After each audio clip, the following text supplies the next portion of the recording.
vous avez l'impression de vous être exprimé ou d'avoir agi en toute bonne foi. Malgré cela, une erreur grave a été commise. Un malentendu s'est produit et vous êtes la personne pointée du doigt. Vous avez contrevenu aux ordres du patron, aux attentes de votre équipe. Vous avez trahi.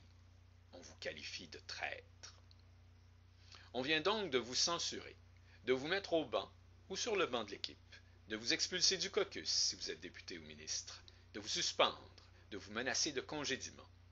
Que pouvez-vous y faire? Le rôle de traître est particulièrement difficile à quitter pour celui à qui on l'a attribué.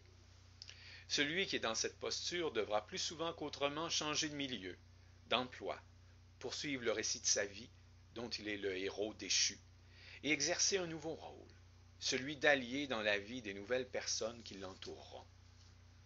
Exemple en apparence extrême, mais pas tant que cela, les personnes voulant surmonter une dépendance ou ayant été condamnées pour un crime doivent souvent, pour se réhabiliter, modifier non seulement leurs habitudes, mais aussi une bonne partie de leur entourage. À l'égard des personnes victimes de leur dépendance et de leurs crimes, qu'elles ont en quelque sorte trahi, elles peuvent entreprendre de faire amende honorable, de demander pardon, de participer à une démarche dite de justice réparatrice. Le résultat n'est malheureusement pas assuré. À cet égard, je vous inviterai à repenser à toutes les situations où vous vous êtes senti trahi. Le traître s'est-il avec le temps transformé pour vous en simple opposant ou mieux en allié? Un certain Charpentier de Galilée disait aux personnes à qui il prêchait: aimez vos ennemis, bénissez ceux qui vous maudissent. Où sentez-vous cette grandeur d'âme? Pouvez-vous l'exiger des autres? Un personnage de Jésus de Montréal, le film de Denis Arcand, classerait les quelques conseils du Charpentier évoqués dans cette chronique parmi les 20 paroles qu'on pourrait faire remonter à Jésus de Nazareth. Je laisse à chacune et à chacun le soin de croire ou non que cet homme fut le Messie, mais pour celles et ceux qui se sentent victimes de censure, il y a peut-être, ici, matière à introspection. Le même Charpentier faisait remarquer qu'à trop voir la paille dans l'œil de son prochain, on négligeait de voir la poutre dans le sien.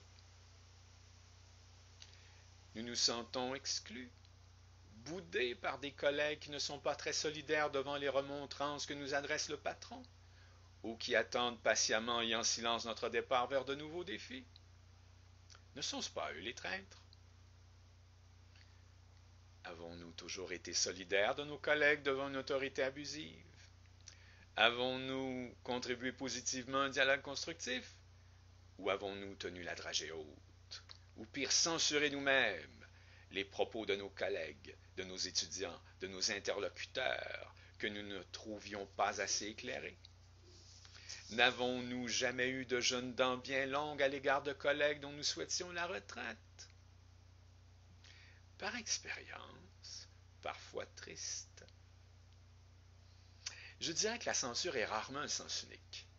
C'est parfois un ascenseur qui revient.